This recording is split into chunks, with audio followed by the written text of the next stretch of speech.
Hola a todos, aquí estamos otra vez en Discord y bueno, pues tenemos hoy un invitado de excepción que es Daniel Casal. Daniel es muy joven, como veis, es ingeniero de caminos y está afincado en La Coruña.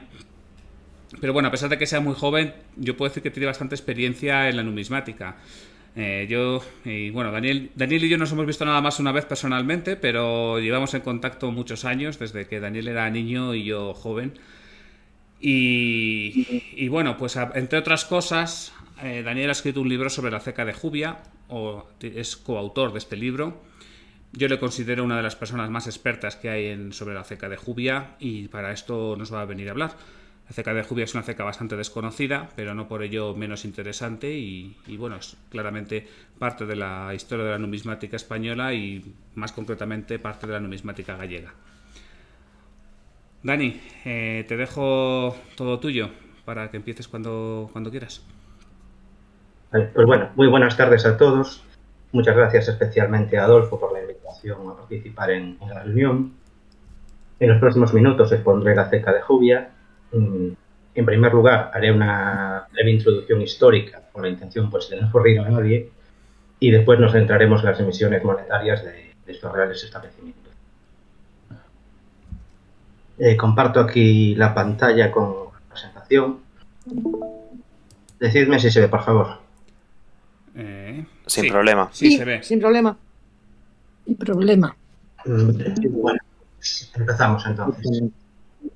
A diferencia de otras cecas que se sitúan en ciudades como Madrid, Sevilla, Segovia o Barcelona, que todos sabemos situar perfectamente en el mapa, Jubia se ubica en una pequeña localidad del noroeste peninsular, más concretamente en la provincia de A Coruña, fondo de la ría de Ferrol, ya donde desemboca el río pues, del mismo nombre.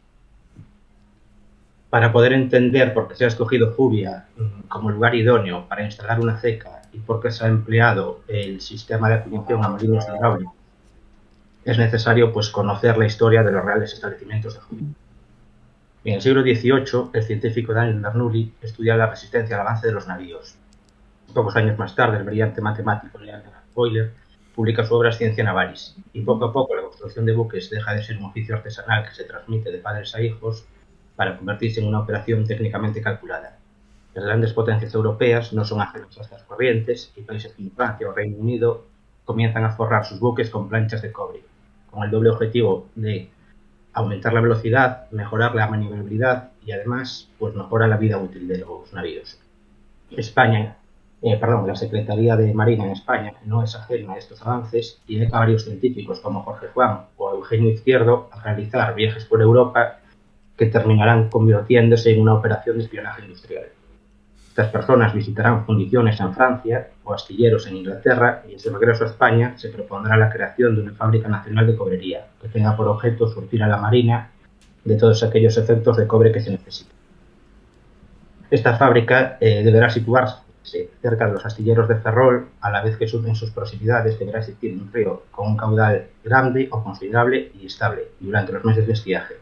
De esta forma se podrán estirar las planchas de cobre para forrar los buques o producir los pernos. Eugenio Izquierdo será la persona que estará al frente de este proyecto y promoverá a Jubia como lugar más adecuado.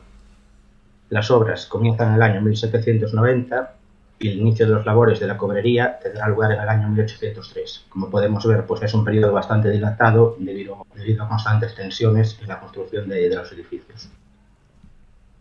Como todos sabemos, llegado el año 1805, tiene lugar la batalla de Trafalgar y la flota franco-española sufre un fuerte revés, viéndose gravemente mermada. Por este motivo, los reales establecimientos de Jubia pues detienen su producción.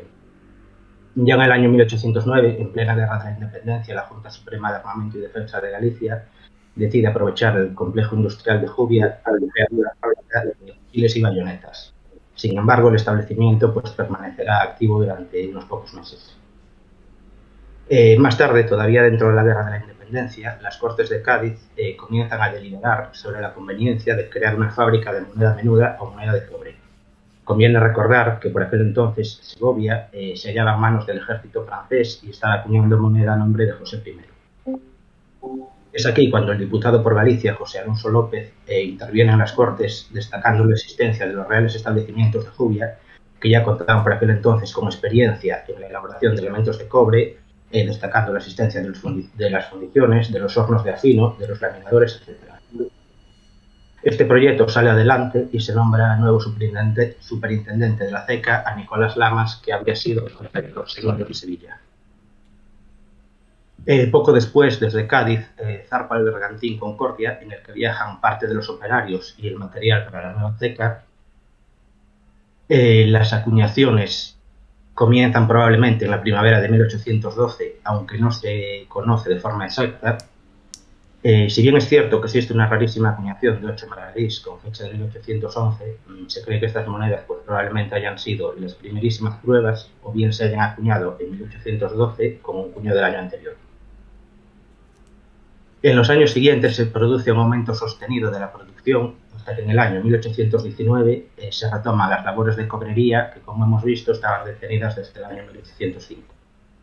En este punto merece la pena hacer un inciso para poner de manifiesto la dualidad productiva que existía en Jubia. Es decir, en la fábrica entraba la materia prima, que era el cobre, pero indistintamente salían monedas o planchas de este metal. Esto ha valido para que su director, Manuel Fernández Flórez, utilizase su picaresca y mandase acuñar más moneda de la permitida, llegando Jubia a ser fiscalizada desde Madrid ante este escándalo. De hecho, si alguien colecciona pues, cobres españoles, o alguna vez os habéis fijado cuál es el cobre más común después de las típicas monedas del centenario, probablemente los 8 maravedís de Jubia, con fecha de 1820, sea un buen candidato a la moneda de cobre española más común. Llegado el año 1822, se elimina la acuñación a rodillo. Por cierto, hasta donde yo sé, es la última ceca española en acuñar a rodillo y probablemente en Europa, y comienzan a utilizarse volantes de acuñación. Poco después, en el año 1827, se produce el primer cierre temporal y los trabajos no se retomarán hasta el año 1835, ya bajo el reinado de Isabel II. En el año 1850, nuevamente se produce un segundo cierre temporal de la acuñación hasta que se inician los trabajos en el año 1866, pero las labores serán efímeras, ya que en el año 1868 tiene lugar la Revolución de la Gloriosa, la reina Isabel II se exilia en París y la ceca cierra definitivamente. Finalmente, en el año 1873 se produce la enajenación de la fábrica mediante subasta pública y el nuevo propietario será el Marqués de San Eduardo. Desde este momento hasta el día de hoy, la fábrica opera como fábrica textil bajo distintos propietarios, como puede ser la familia Marcón, Dionisio Tejero o Galicia Textil, propiedad de Textil Santanderina. En esta diapositiva podemos ver un plano de los reales establecimientos de Jubia.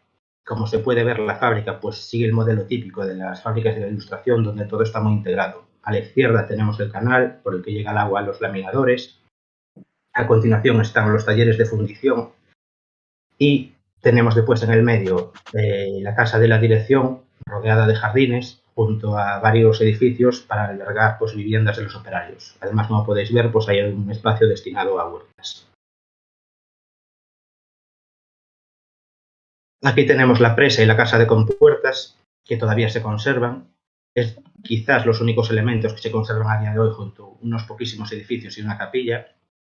Y abajo a la derecha tenemos pues el ingenio hidráulico diseñado por Nicolás Lamas para acuñar moneda Jubia, pues a semejanza de los molinos que se habían utilizado en Potosí.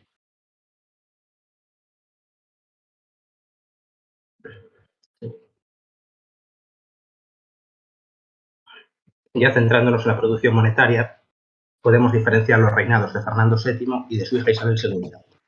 Fernando tan solo acuñará la serie de maravedís, mientras que Isabel acuñará maravedís, la primera serie decimal, la tercera serie decimal, y a continuación pues lo veremos con más detalle. En cuanto a las emisiones en nombre de Fernando VII, podemos establecer 4 series bien diferenciadas. En primer lugar, tenemos la conocida como busto desnudo, que se acuña entre los años 1811 y 1817, y cuya característica principal es que el busto del monarca se presenta sin laurear y sin ningún otro tipo de atuendo. A nivel personal, este busto me recuerda en gran medida a las monedas de 2 escudos que se venían pues, acuñando en Sevilla en los años 1809 y las acuñadas en Cádiz en 1811.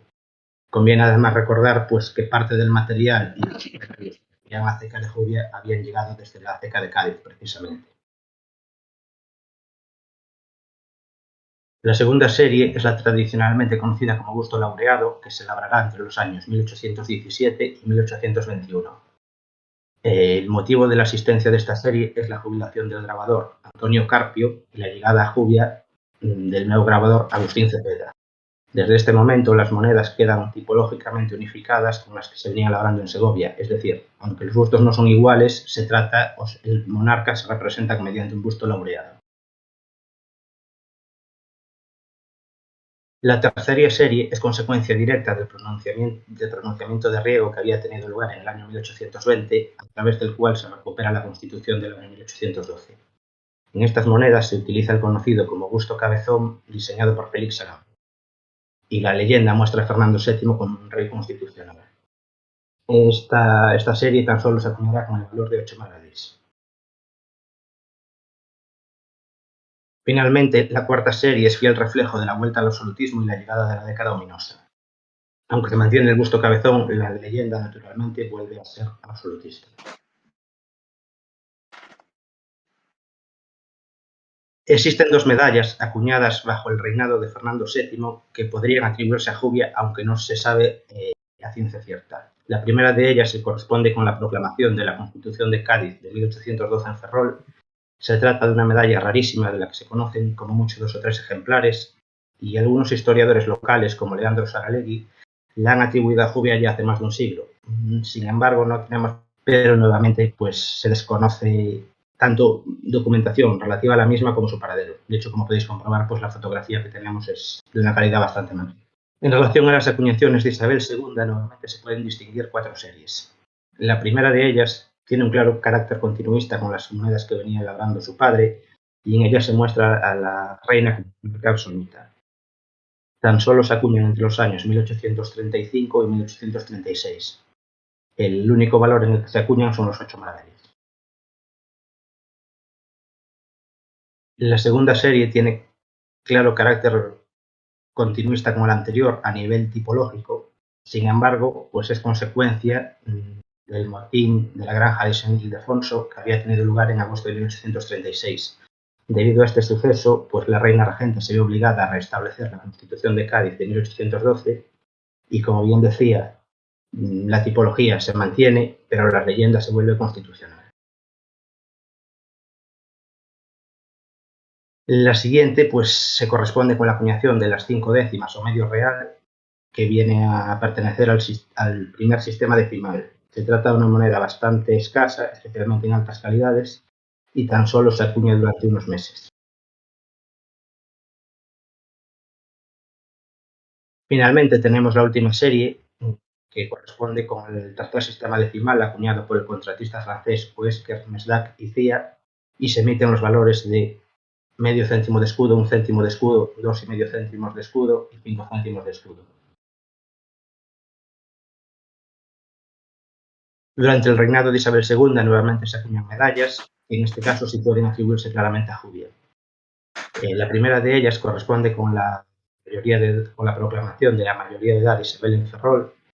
Se trata de una medalla bastante común y que previsiblemente pues haya circulado, ya que normalmente se encuentra en conservaciones medias o bajas. Las dos medallas siguientes están fechadas en 1853 y 1854 respectivamente, y son muy raras. De la primera incluso existen diversas teorías sobre el motivo de su emisión, mientras que la segunda se acuña para celebrar la visita del obispo de Mondoñedo a la fábrica. Bueno, vista esta introducción general, pasamos a ver como curiosidades pues los errores de acuñación y resellos. En cuanto a los errores, pues lógicamente existe una total ausencia de publicaciones porque cada error es único y son bastante escasos, en general, los errores salidos de Jubia.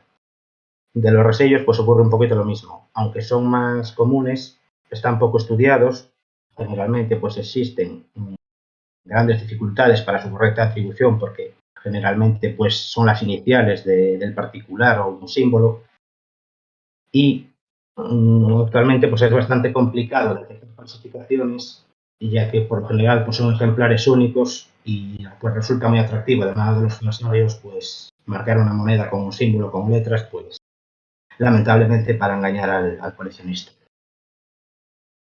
Aquí tenemos algún ejemplo de errores. Es un coste de diseño acuñar.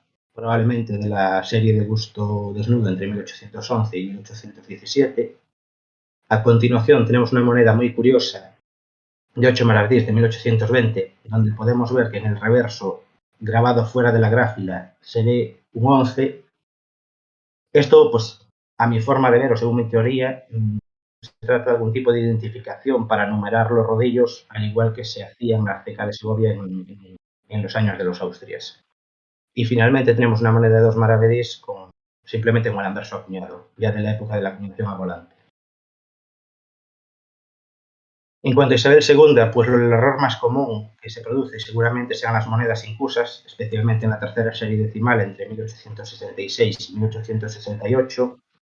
Luego existen pues algún tipo de curiosidades o pruebas de acuñaciones sobre monedas anteriores, especialmente monedas de la época de su padre Fernando VII. Aquí podemos ver unos rosellos de los que hablaba antes, de carácter político, el primero de ellos a nombre de Carlos V el Pretendiente y otro del gobierno portugués.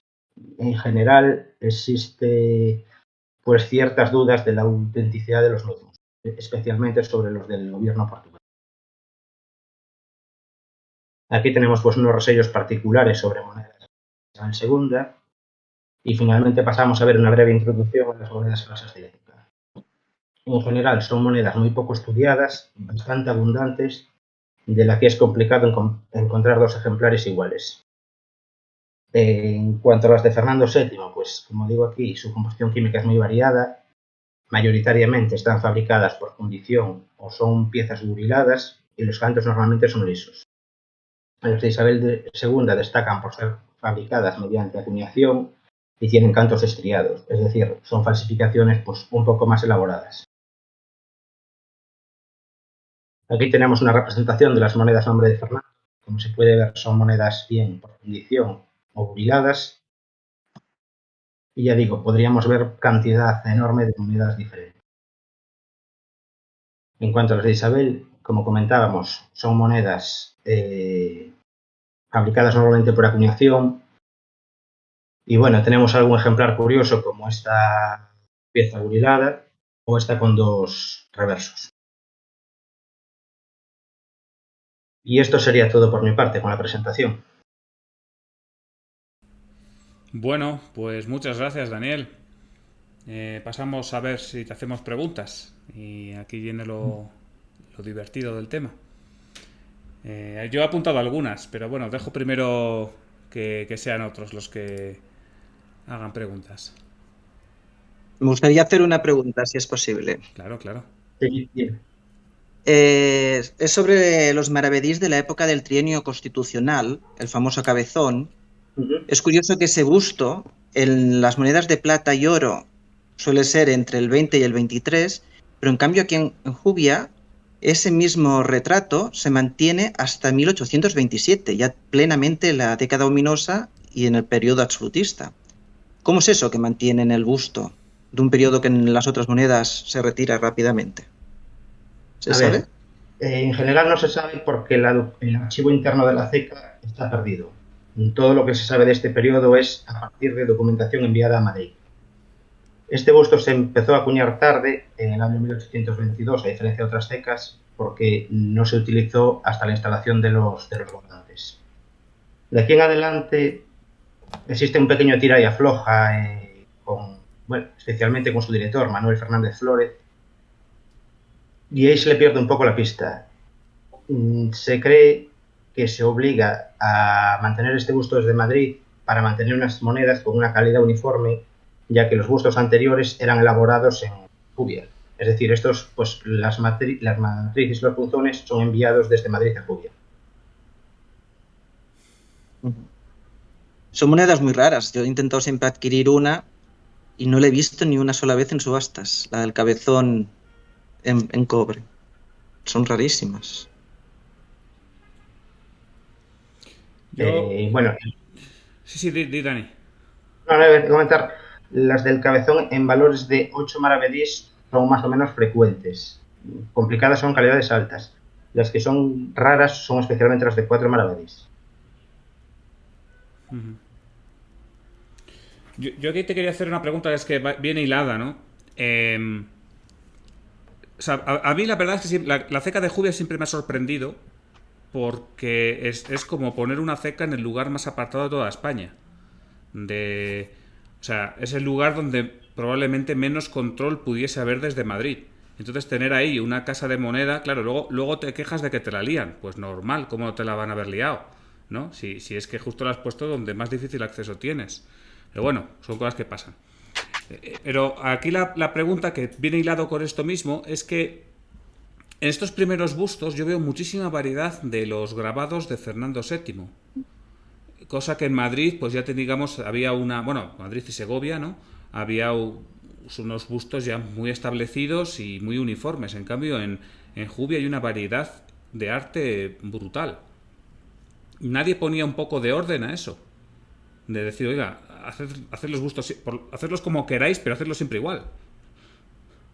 Sí, a ver, hubo quejas desde Madrid por esta falta de uniformidad en las monedas, pero yo creo que viene, especialmente en los primeros años, viene dado porque la práctica totalidad de la península pues estaba en manos del ejército francés y en Jubia pues las tuvieron que ingeniar un poco para producir los punzones y los rodillos. Y al hilo de esto viene que según he podido leer o según he investigado, lo que viene a ser hincar el busto en un rodillo es mucho más complicado que hincarlo en un puño plano, por así decirlo. Y supongo que será el motivo por el que a lo mejor existan tal cantidad de pequeñas variantes. Sí, esto solo hago la anotación. Esto es algo que siempre dicen y además lo recuerda Glenn Murray muchas veces, ¿no? O sea, si tú ves un rodillo, para que en el rodillo la moneda salga redonda, en el rodillo tiene que aparecer ovalada, ¿no? Entonces, a partir del grabado normal, no utilizas un pantógrafo que simplemente lo que hace es reducir el dibujo, sino que tienes que utilizar algún tipo de técnica donde por un lado reduzca y por otro lado lo haga proporcional a ese óvalo. Entonces eso es mucho más difícil. Ya, solo el apunte. Durante los primeros años había un cruce constante de acusaciones desde Madrid o Segovia hacia Jubia y desde Jubia hacia ellos recriminándoles que no tenían medios. Es decir, una desconfianza mutua. Por una parte unos la liaban porque estaban aquí en el noroeste escondidos y cuando les protestaban por liarla ellos contestaban es que no tenemos medios. Claro, a mí lo que me extraña es que no lo hubiesen cerrado. O sea, lo que me extraña es que no la cerrasen. Afortunadamente sí. no la cerraron, ¿no? Pero es lo raro. Eso quería preguntar yo, ¿por qué no la cerraron antes? Tardaron mucho. Se intentó muchas veces cerrarla. Se intentó, bueno, el primer cierre temporal fue en el año 1827, después se reabre en el año 1835 y al poco tiempo se vuelve a intentar cerrar. Nuevamente se cierra en el año 1850, aparentemente de forma definitiva, y luego se vuelve a abrir para el tercer sistema decimal para acuñar monedas a la par que Segovia, Sevilla y Barcelona.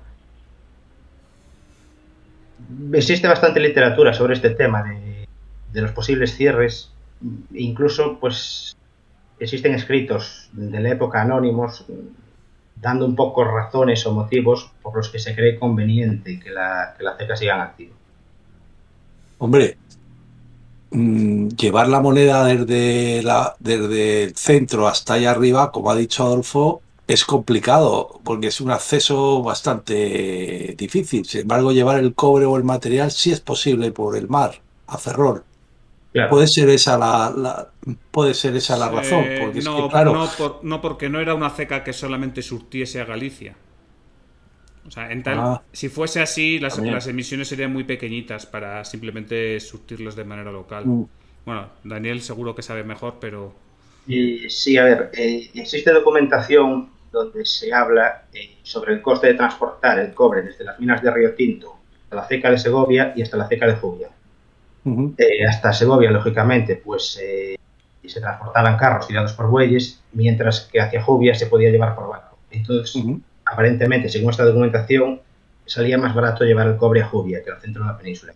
Y ocurría un poco lo mismo al revés. Sacar la moneda de Jubia podía ser por mar, porque el mar llega pues hasta la propia puerta de la ceca. Entonces, siempre se argumentó que Jubia era más eficiente a nivel de costes que Segovia. Yo creo que consiguieron mantenerla abierta un poco por ahí.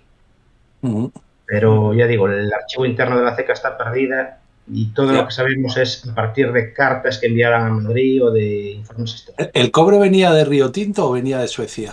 De las famosas placas suecas. Los primeros años venía de Río Tinto. Bueno, de Río de Tinto. Fernando VII en general. Después llegó a venir incluso, pues de, como comentaba en la presentación, de barcos que se desmantelaban y se retiraba el forro de cobre que tenía el casco, incluso pues cobre, digamos, reciclado, entre comillas. Ya. Existía una especie de ensalada de proveniencias. Sí, por eso posiblemente la parte química, ¿no? Que no son todas iguales, ¿no? Porque, claro, un cobre venía de un lado, el otro más puro, el otro menos impuro, el otro... Claro. Yo esa pregunta también la tenía, de dónde venía el cobre. Y claro, durante la Guerra de la Independencia yo lo que no entiendo es cómo ahí no hubo ningún tipo de bloqueo naval. Vale que Napoleón no fuese el mejor marinero del mundo, pero bueno, o sea, quiero decir que era un ejército fundamentalmente terrestre, pero hombre, un bloqueo naval para que no entrase cobre a una industria que potencialmente era industria naval, me parece muy razonable, ¿no? A ver, en general hubo problemas, especialmente al inicio de las acuñaciones, como comentaba antes, cuando zarpa de Cádiz el bergantín Concordia con maquinaria y personal para la CECA. Si no mal recuerdo, pues este bergantín incluso se tuvo que refugiar temporalmente en la bahía de Vigo, un poco pues a la espera de poder llegar con seguridad a Ferrol. O sea que el tema fue un poco ajetreado. En cuanto al cobre, o cómo se surtía de cobre en los 2-3 primeros años, nunca he visto documentación. Supongo que a lo mejor pues lo han traído de Río Tinto, o como pues estaba cerca del arsenal y ahí se estaban desmantelando barcos, que alguno pues podría haber venido del forrado de los mismos. Pero nunca he visto documentación de los 2-3 primeros años. La documentación es muy abundante, especialmente del año 1816. Una pregunta también. En esa época, Isabel II, o sea, la construcción naval, militar y no militar, en esa zona era muy común porque se hacía también barcos de la Armada inglesa. Y entonces ellos igual proveían del material o facilitaban el que pudiera llegar. Allí se construían muchos barcos de la Armada Invencible, de la Armada inglesa. Y entonces, pues había cobre y de hecho seguían haciéndose astilleros allí con cobre, ¿no? Sí, a ver, los astilleros en general se alimentan y retroalimentan constantemente a la CECA, ya sea produciendo cobre para ellos o reenviando cobre, digamos, pues de achatarramientos de barcos. Ahí hubo una batalla bastante, que es la batalla de Brión, se puede llamar así. Sí. En esa batalla se hundieron varias embarcaciones inglesas, ¿puede ser? Y se quedaron en la misma ría. Sí, pero esto es anterior a la CECA. 1800. Una década anterior aproximadamente. Vale, otra pregunta, si puede ser. Sí. Yo no sé dónde he leído, en tu libro es muy probable, porque yo lo he leído, lo ojeo mucho, con frecuencia, pero no se me quedan datos, pero bueno, alguna cosa. No sé dónde he leído que en la ceca de Jubia fue una salida a que la ceca de Segovia estaba ocupada haciendo monedas a los franceses. ¿Eso es cierto o no? Así es. La ceca de Segovia, si no mal recuerdo, no empieza a acuñar moneda a nombre de Fernando VII hasta el año 1815. Y fue un poco el motivo por el que las Cortes de Cádiz comenzaron a deliberar o a pensar en instalar una nueva ceca de moneda menuda para surtir, pues, especialmente al noroeste peninsular, que después pues acabó la ceca de Jubia manteniéndose en el tiempo durante décadas, pero los inicios fueron esos, el hecho de estar la ceca de Segovia bajo el ejército enemigo. Y una cosa, has comentado que tenían un ingenio hidráulico, o es como el de Potosí, porque luego has dicho como el de Potosí, lo veré ahí, no sé si he entendido, porque en Potosí es un ingenio de sangre, pero entiendo que el de Jubia es hidráulico. Me di cuenta sobre la marcha, el de Jubia era hidráulico, pero bueno, al final el sistema venía a ser el mismo, en lugar de ser movido pues por caballos o por bueyes, pues era movido aprovechando las laminerías que existían de esta fábrica primitiva de cobrería que se había instalado pues unas décadas atrás. Pero entonces sería más parecido al de Segovia, que también es hidráulico. Sí, no pero tiene nada que ver. Sí, pero bueno, esto lo sabría aclarar seguramente por Glenn Murray, pero el de Segovia creo que las ruedas son de eje horizontal y en esta serían de eje Ajá. Creo que ahí está la diferencia. Pero esto seguramente Leo nos lo supiese aclarar mejor. Sí, depende del afluente del río, la potencia, la caída, el eje de caída, claro. Oye, ¿y el resello ese del gobierno portugués que has puesto antes no podría ser una prueba? O sea, que los propios portugueses hayan hecho algunas pruebas con monedas de cobre y entre ellas tendrían alguna moneda de jubia y bueno, pues pegaron el martillazo. O sea, simplemente habría que hacer una... Bueno, simplemente, no es simple para nada. Hacer un análisis de los cuños o de los resellos. A ver, no soy experto... Antes nada indicar que no soy experto en este tipo de resellos portugueses, así que mi opinión pues será bastante limitada, supongo. Desde mi punto de vista sí puede ser probable, pero conozco 2 resellos del gobierno portugués a monedas de jubia. Y si la memoria no me falla, he visto algunas monedas de Segovia también. Se me hace un poquito extraño que sea una prueba, porque según tengo entendido la documentación sobre el famoso resello portugués se limita a moneda de plata y no moneda de cobre. Sí, ese resello portugués solo se hace en moneda de plata, pero bueno, si yo fuese un acuñador y tuviese que hacer pruebas, las haría sobre monedas de cobre porque el cobre es más dúctil que la plata y entonces quedaría mejor marcado, ¿no? Pero bueno, aún así, sí, bueno, solamente era digamos, un salva al aire, ¿no? Bueno, ten en cuenta también que en la frontera con Portugal a veces ya uno no sabe dónde, bueno, sí se sabe, ¿no?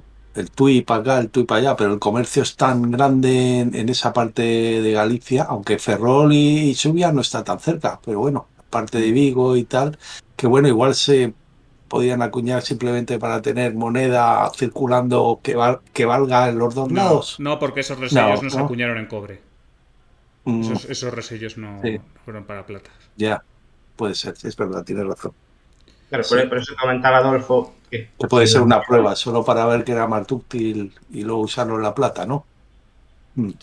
Pero si la memoria no me falla, los he visto también en monedas de Segovia. Es decir, se conocen, pues no sé, 3, 4 ejemplares al menos. Sería también casual que hayan hecho pruebas en un montón de piezas y todas hayan llegado hasta nuestros días. Sí, a ver, y también siendo un resello tan falsificado, pues muy probablemente algún espabilado se la cola a algún coleccionista incauto, ¿no? De todas maneras, por la ría de Ferrol se puede ir por mar de Ferrol a Jubia muy poquito tiempo. Es más corto por mar porque al fin y al cabo Jubia es el final de la ría de Ferrol, al principio. Entonces, la trayectoria de Ferrol a Jubia podía hacerse por mar, ¿o no? Sí, podía hacerse por mar y de hecho es uno de los motivos el motivo principal de por qué instalaron la Real Fábrica de Cobrería en Jubia. Porque la unión con Ferrol y por lo tanto con el arsenal y con los astilleros era prácticamente pues de un salto, como quien dice, en cuestión de pocos minutos o de menos de una hora se podía comunicar uno con otro por mar con mucha más facilidad que por tierra. Lo que has dicho tú luego también, Adolfo, sobre el tema de la ría de Ferrol, de la historia naval esta francesa. La ría de Ferrol es muy difícil de proteger, muy difícil de entrar. Es la polla. Incluso ahora, ¿eh? Incluso ahora no podrían entrar tampoco los aviones. Y en aquella época, o sea, que era un sitio muy bueno para protegerse, para seguir construyendo, para poder salir, para poder... Bueno, y luego como el mar es tan malo, no te pueden hacer un cerco muy grande. Puede ser también, ¿no? Que tienes la bocana es muy pequeña realmente y luego se amplía mucho. Y luego entra hasta Subias, ¿sí? Tienes razón, incluso en la bocana, como dices, hay 4 castillos, Ahí de uno San sobre la ría Felipe. enfrente hay incluso una cadena. Sí. O sea que cuando quisieron echar a los ingleses, luego tuvieron que tienes entrar unas montañas Luego tienes Claro. unas montañitas alrededor, unos acantilados, es muy difícil es muy fácil de proteger. Incluso ahora, ¿eh? Los aviones Y no pueden entrar. y además está rodeado de gallegos con toda su mala hostia. Sí, que son muy malas, que además tienen, No, bueno, sobre está todo, claro que son vías que, bueno, desde época medieval, ¿no? Siempre ha sido fácil de defender y siempre ha habido ahí muchos entonces palos a quien ha puede ser, intentado entrar. entonces puede ser eso de que Napoleón no pudo tampoco, aunque no era excesivamente fuerte en su rollo naval, ya sabemos. Eran más los ingleses, pero tampoco los ingleses pudieron después. Ujú, ujú. En fin. Y a nivel turístico, Dani, si queremos visitar la ceca de Jubia, porque hasta donde yo tengo sabido, de estar hecha una pena la pobre ceca, ¿no?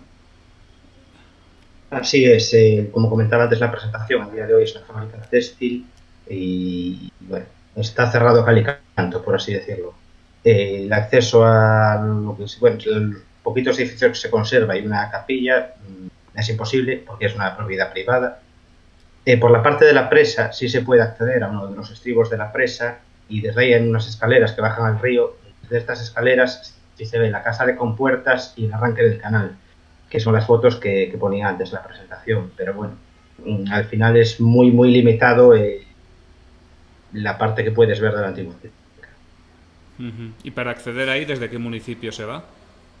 Está en el Ayuntamiento de Neda, en el límite en Neda. Ujú. Bueno, claro, también es lo de siempre, ¿no? El patrimonio industrial es tan poco valorado, porque toda poca gente se preocupa de la historia industrial de los lugares, ¿no? Y por otro lado, claro, es que Galicia tiene tantísimo que ver, tantísimo que hacer allí, que poco a la Junta de Galicia poco le va a importar la ceca de Jubia. Eso también es comprensible. Pasa lo mismo. El otro Bueno, día en Cuzco me estaba quejando de lo mismo. Entonces, bueno. pero aparte es que existe ahí, porque es una parte privada también, ¿no?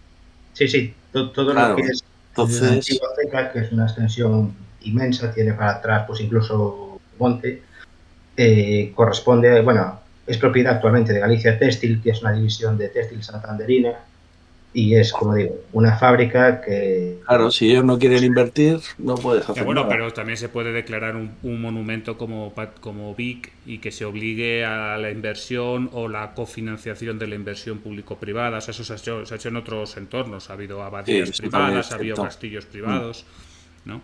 Pero claro, también entiendo sí, eso, pues que primero no es barato, o sea, estaríamos hablando de bastantes millones de euros el rehabilitar todo eso, y segundo que Galicia tiene muchísimo. O sea, que es que si fuese el único monumento de toda Galicia ya estaría reconstruido, está claro, pero no es el caso. en cualquier caso, comentar que, bueno, yo por distintos motivos he conseguido visitar la fábrica textil y lo que queda de la primitiva ceca es mínimo. Se salva una capilla y creo recordar que 2 o 3 edificios. Y son edificios, pues, que al final eran los edificios de viviendas de los operarios, tampoco hay nada mm, dentro que se pueda museizar museizar, ya. o similares. O sea que, aunque nos dejaran entrar, lo que podríamos ver llevaría No queda nada de la maquinaria, nada. nada. Entonces, realmente, Hombre, las eh, maquinarias es muy difícil que quede algo, ¿eh? En ningún lugar, porque claro, la maquinaria una vez que cierra la ceca se vende, obviamente, aunque solo sea bueno, como madera o como chatarra. O sea, eso, bueno, hay molinos, hay un montón de molinos por ahí tienen todavía ahí atascada la maquinaria, no creas. Es cecas que tengan sobre todo, maquinaria de época no, tienen... sí, pues, eso sí, pero sobre todo si hay un tío hay una empresa privada que se almacena allí, se queda allí y ahí ni les va ni Eso les pasó en viene. Alcoy. Pero bueno, Con maquinaria del siglo XIX, eso pasó en Alcoy con un montón de fábricas que se quedó ahí todo como dice Oscar, que sí que podría haber sobrevivido algo, como dice, pero bueno, pero no bueno, hubo puede suerte. ser lo que dice él, que va uno y se lleva una piedra, luego va otro se lleva un hierro y así se va. Si no O lo está vendes de protegido, chatarra a la propia empresa y ya está. claro, también la parte de la empresa coge y los propios operarios lo venden, ¿no? Como Daniel, una empresa, pregunta. como... ¿Y Dime. la documentación de la CECA por qué ha desaparecido o cuándo desapareció? No se sabe. La última la última constancia que se tiene de ella es que al cerrar la ceca, digamos que se recoge esta documentación, probablemente con destino a Madrid, y ahí se le pierde el rastro. No se sabe después ni a dónde, ni cuál fue su paradero, ni el motivo de que no haya sobrevivido. Pero ahí vuelvo, eso es cierto que lo había estado pensando. ¿Y por qué no hay copia de todo en Madrid? Pues en esas Porque es épocas. que debería de haber copia de todo, ¿no? Porque de Que tú tanta lo tal se digas. hacía copia de todo. No, en Hombre, esas no, porque épocas estás no. hablando de Claro, dinero, estás no. hablando de dinero y Nunca de llegó a emitir Madrid moneda. los Y de documentos. emitir moneda hay que tener control mutuo. O sea, probablemente, No, probablemente los hubiese habido una documentación, supongo que no por duplicado, pero que se hubiese recogido esa documentación, pero claro, ya cuando se hace un archivo histórico y ese se traslada a Madrid es cuando se pierde. O sea, ya, se pierde sí. cuando es un documento histórico ya. Claro, en esas épocas no se hacían Ah, duplicados. joder, que no se hacían duplicados. En Sevilla se hacía duplicado de todo, ¿no? Eh, todas las cartas que llegaban al rey se duplicaba, por eso está Simancas y todo, la correspondencia. Claro, pero Y la corona de aquí no Aragón. estamos hablando de cartas al rey, aquí estamos hablando simplemente de legajos donde se apunta, Ajá. pues tal día se ha acuñado no Ah, sé cuánto, tal vale, otro, ¿sabes? Ha habido un contrato de, o sea, son documentos que en su momento son documentos ya, ya, Igual ya, es suerte, igual no. sí, de ya, contabilidad, ya, quiero ya, decir. ya, Contabilidad. ya, ya. Ok, ok. No es Bueno, el entiendo concepto que así, Daniel, general. que estoy yo Sí, sí, sí. respondiendo. Sí, lo que se ha perdido es un poco pues, el archivo interno de la CECA donde se llevan pues, todas las anotaciones internas de contabilidad y demás. Ya, ya. Y De antes, hecho, lo poco que podemos hablar a día de hoy es las cartas que se envían a Madrid de pues hemos acuñado tanto o nos piden que acuñemos o nos envían Vale, vale. Sí, funciones. La vale. correspondencia que se tenía con Madrid, de la que se guarda pues, en Madrid, pues la propia carta, por así decir. Mm, ok, ok. Vale, vale, entiendo. de hecho, esa Daniel, documentación de otra pregunta. Sevilla también está perdida. Se perdió en un incendio en la Guerra Civil. O sea que tampoco estaba duplicada. Ajá. Lo que se conserva es por suerte muchas veces, que está en el archivo y no se ha quemado. En la Guerra Civil o en la Guerra de Independencia. Así con todos los archivos. El de la CECA de Valencia lo mismo. Archivo del Reino de Valencia. Por suerte. Pero si no, no se duplicaba nada. Ujú. Isabel. Sí, yo quería hacer una pregunta. Mira, el cobre era o de Río Tinto o de Suecia o de los barcos. ¿Y cómo se compraban ese cobre de barcos? ¿Quién pagaba? ¿Pagaba la propia CECA porque de las mismas monedas se le pagaban o pagaba el Estado? Normalmente el Estado sacaba a subasta pública el abastecimiento de cobres, tanto para Segovia como para Jubia. Y pues los distintos interesados ofrecían, pues según el importe económico, lo que les interesaba.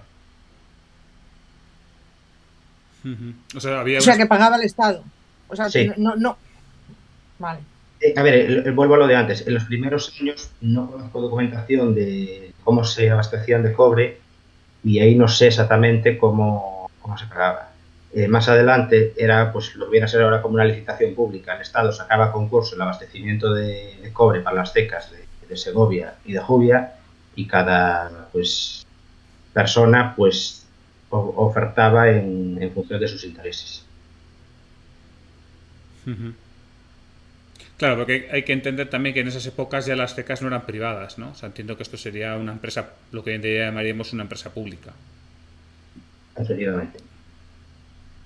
Otra pregunta. En el catálogo tienes una sección de moneda desmonetizada. Yo siempre Sí. había tenido la idea que cuando una moneda deja de tener valor, la funden y se reutiliza. Pero en cambio aquí tienes toda una sección de moneda que es desmonetizada, que además es muy rara porque la rayan y tiene una es muy agresiva sobre la moneda. ¿Cómo es eso?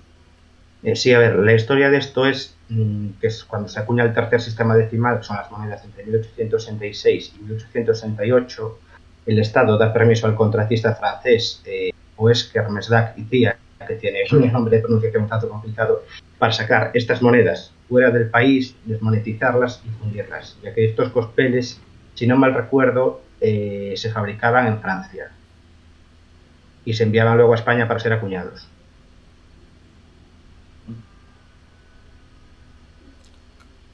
Claro, entonces luego para desmonetizarlos, o sea, ¿había que desmonetizarlos en España o en Francia? Nunca he llegado a averiguar, supongo que en España, pero nunca he llegado a ver documentación que diga dónde se desmonetizaba. Pero bueno, el motivo era ese, sacarlos de España, reducir el coste y reenviarlo a España para ser acuñado. Ujú. Eh,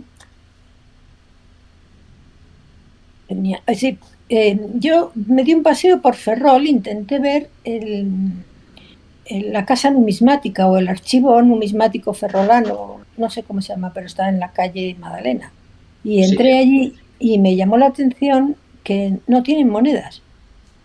O sea, hay eh, que han perdido la afición o no hay coleccionistas de monedas. supongo que te refieres al círculo filatélico y numismático. Ese, sí, la calle Eso. Madalena. Sí, efectivamente.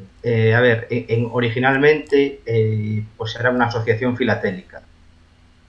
Y bueno, en los últimos años pues nos hemos acercado por allí varios coleccionistas de moneda. Pero bueno, al final pues por trabajo, yo porque he estado trabajando fuera en Orense una temporada, pues hemos dejado lamentablemente de reunirnos los numismáticos allí. Ellos prácticamente no tienen archivos ni bibliografía de moneda por ese motivo, porque pues prácticamente en el siglo de existencia que tienen siempre han sido filatélicos hasta hace 5 o 6 años.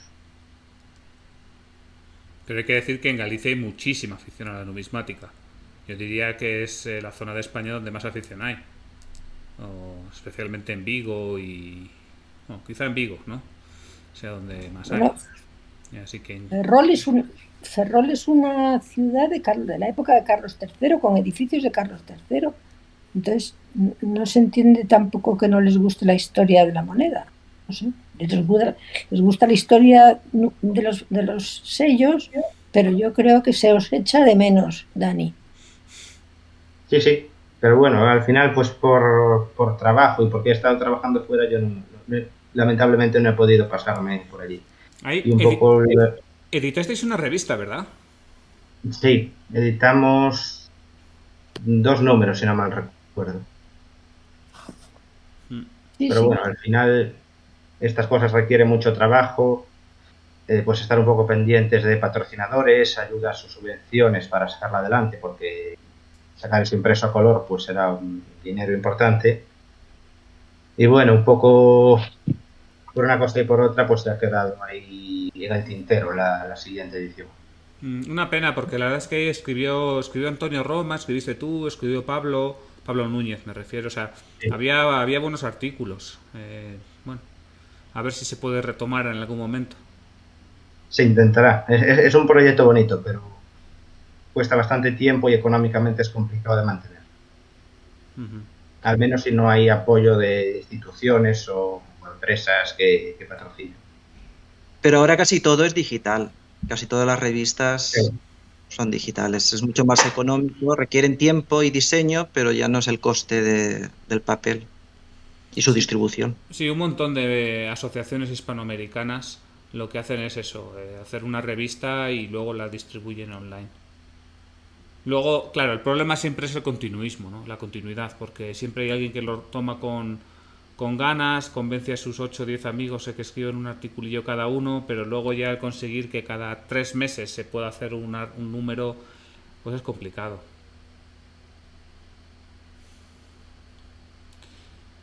Bueno, no sé si hay más preguntas. En cuanto a coleccionismo, Dani, ¿qué recomiendas? El que quiera empezar a coleccionar moneda de Jubia, porque a ver, entiendo que tampoco haya muchos coleccionistas especializados en Jubia.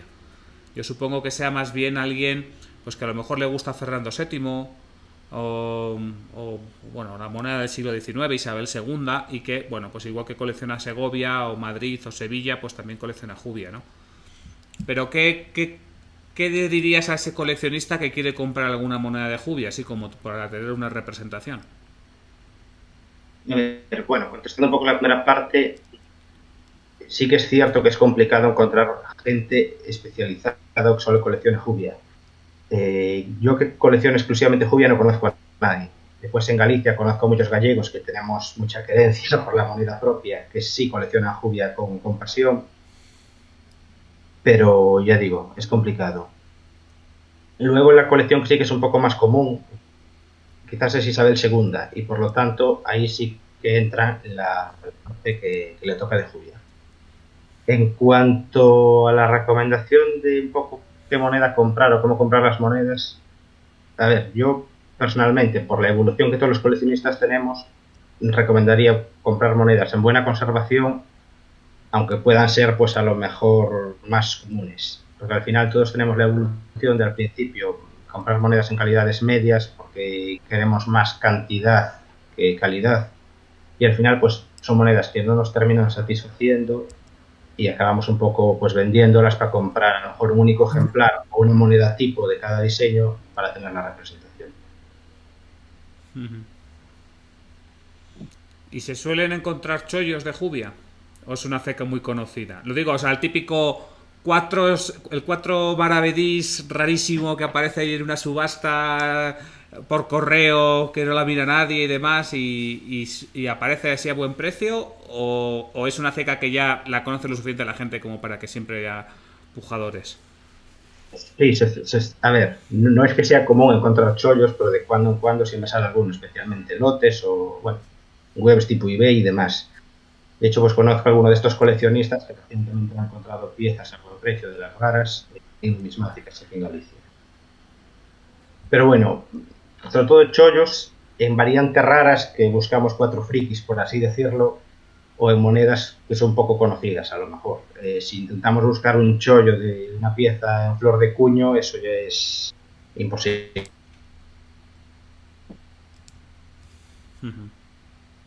Muy bien. Bueno, pues yo por mi parte no tengo más preguntas. No sé si alguien tiene más preguntas. Vale, pues entonces vamos a cerrar la grabación y muchas gracias a todos por venir y por escucharnos, que nos estén escuchando. Saludos.